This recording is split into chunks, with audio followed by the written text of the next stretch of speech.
नमस्कार, आप सभी को भाद्रपद पूर्णिमा की हार्दिक शुभकामनाएं। आज के इस वीडियो में आप सुनेंगे भाद्रपद पूर्णिमा व्रत कथा। भाद्रपद पूर्णिमा करने से व्यक्ति के पाप नष्ट होते हैं और भगवान विष्णु की विशेष कृपा प्राप्त होती है। आइए विस्तार से जानें भाद्रपद पूर्णिमा व्रत कथा के बारे में। पौराणिक ग्रंथों में भाद्रपद पूर्णिमा की एक कथा काफ़ी प्रचलित है। द्वापर युग में एक बार यशोदा माँ ने भगवान श्री कृष्ण से पूछा कि वह उन्हें एक ऐसा व्रत बताए जिसको करने से मृत्यु लोक में स्त्रियों को विधवा होने का भय न रहे तथा वह व्रत मनुष्य की सभी मनोकामनाएं पूर्ण करने वाला हो। ऐसे में भगवान श्री कृष्ण ने मुस्कुराते हुए यशोदा माँ को एक ऐसा व्रत की कहानी विस्तार से बताते हुए कहा कि सौभाग्य की प्राप्ति के लिए स्त्रियों को 32 पूर्णिमा का व्रत करना चाहिए। यह व्रत अचल सौभाग्य देने वाला है और भगवान शिव के प्रति मनुष्य की भक्ति बढ़ाने वाला है। इसे सुन यशोदा माँ ने श्री कृष्ण से पूछा कि इस व्रत को मृत्यु लोक में किसने किया था। इस पर श्री हरि ने बताया कि इस धरती पर एक रतों से परिपूर्ण कार्तिक नाम की नगरी थी। वहाँ चंद्रहास नाम एक राजा राज करता था। उसकी नगर में एक धनेश्वर नाम ब्राह्मण था।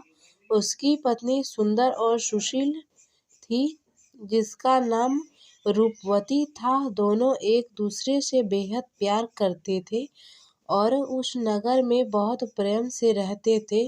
उनके घर में धान्य आदि की कोई कमी नहीं थी, लेकिन संतान न होने के कारण वह अक्सर चिंतित रहता करते थे। एक दिन एक योगी उस नगर में आया। वह नगर के सभी घरों से भिक्षा लेता था, परंतु रूपवती के घर से कभी भिक्षा नहीं लेता था।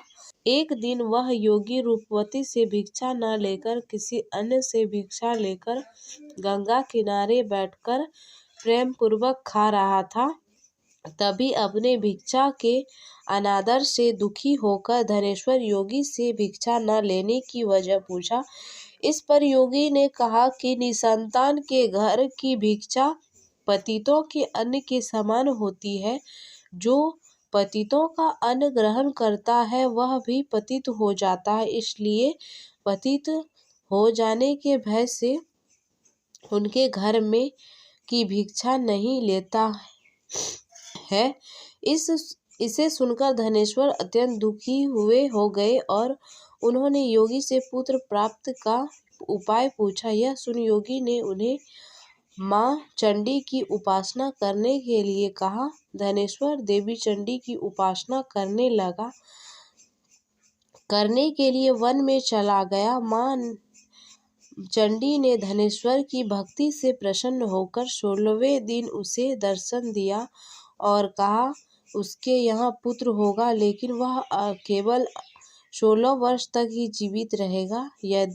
यदि वह स्त्री और पुरुष 32 पूर्णिमासियों का व्रत करेंगे तो वह दीर्घायु हो जाएगा। उन्होंने कहा कि यहाँ एक आम का वृक्ष दिखाई देगा।